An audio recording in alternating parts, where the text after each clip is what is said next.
नमस्कार. मराठी अन्नपूर्णा डिलाईट्समध्ये तुम्हा सर्वांचं पुन्हा एकदा खूप खूप स्वागत. आज बनवतोय मस्त चमचमीत अशी ग्रेव्हीवाली पनीर भुर्जी.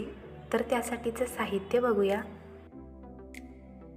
तर साहित्यामध्ये आपल्याला लागणार आहेत अर्धा चमचा जिरे, अर्धा चमचा धणा पावडर, 1 चमचा लाल मिरची, 1 चमचा गरम मसाला, 1 ते 1.5 चमचा बेसन आणि थोडंसं बटर नसेल तर तूप वापरलं तरीही चालेल, थोडीशी कसुरी मेथी आणि चवीनुसार मीठ. त्याचबरोबर 1 वाटी बारीक केलेलं पनीर हे किसून न घेता असं हातांनी व्यवस्थित बारीक करून घ्यायचं आहे. 1 वाटी बारीक कापलेला कांदा, त्याचबरोबर 1 वाटी बारीक कापलेले टोमॅटो, थोडीशी कोथिंबीर, 3 ते 4 चमचे तेल आणि 1 चमचा आले लसणाची पेस्ट घेतलेली आहे. कढाईमध्ये तेल टाकून घेऊया. त्यानंतर यामध्ये अर्ध बटर टाकायचं आहे, अर्ध मी तसंच ठेवलेलं आहे. हे व्यवस्थित मिक्स झालं की त्यानंतर यामध्ये जिरे घालायचे. जिरे तळले की नंतर यामध्ये अद्रक आणि लसणाची पेस्ट घालायची. व्यवस्थित छान तळून घ्यायचं.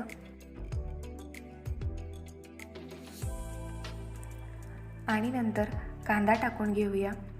1 ते 1.5 मिनिटासाठी हाय फ्लेमवरच परतवून घ्यायचा. नंतर गॅसची फ्लेम मीडियम करायची.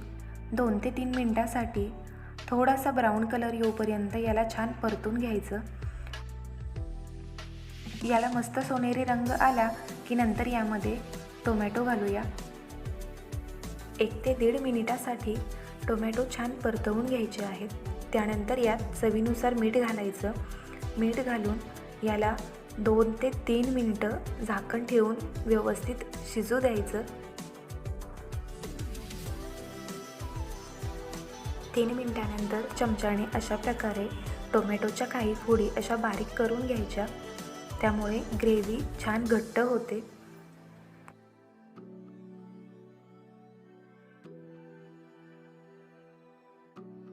आता यामध्ये धणा पावडर, लाल मिरची टाकून घेऊया.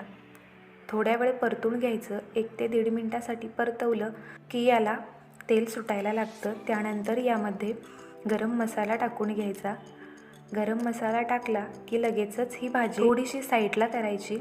एका बाजूला केली की यामध्ये बेसन टाकायचं. बेसन आहे त्याच कढईमध्ये किंवा थोडंसं तेल टाकून छान भाजून घ्यायचं. भाजून घेतलं की याचा कच्चापणा निघून जातो. आणि त्यानंतर मी यामध्ये 1 वाटी पाणी टाकलेलं आहे. गुठळ्या होण्याच्या आधी व्यवस्थित मिक्स करून घ्यायचं.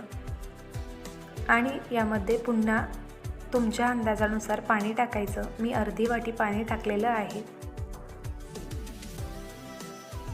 1 मिनिटानंतर झाकण काढून घेऊया. त्यानंतर कसुरी मेथी अशी हातावर चोळून टाकायची. नंतर यामध्ये टाकूया कोथिंबीर.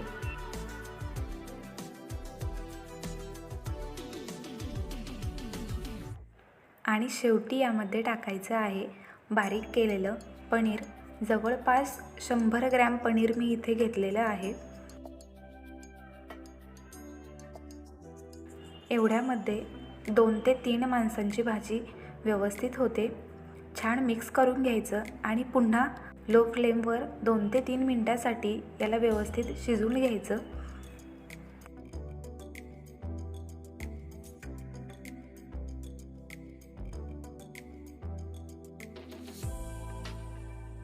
यानंतर यामध्ये राहिलेलं बटर टाकून घेऊया. बटरने भाजीला एकदम ढाबा स्टाईल टेस्ट येते. तयार आहे आपली मस्त चमचमीत अशी पनीर भुर्जी ग्रेव्ही मसाला. एकदा नक्की ट्राय करून बघा. चॅनलला सबस्क्राईब केले नसेल तर पटकन सबस्क्राईब करून घ्या. म्हणजे अशाच चमचमीत रेसिपी तुम्हाला बघायला मिळतील. त्याचबरोबर व्हिडिओ आवडला असेल तर लाईक शेअर करायला विसरू नका. पुन्हा भेटू एका नव्या रेसिपीसोबत. धन्यवाद.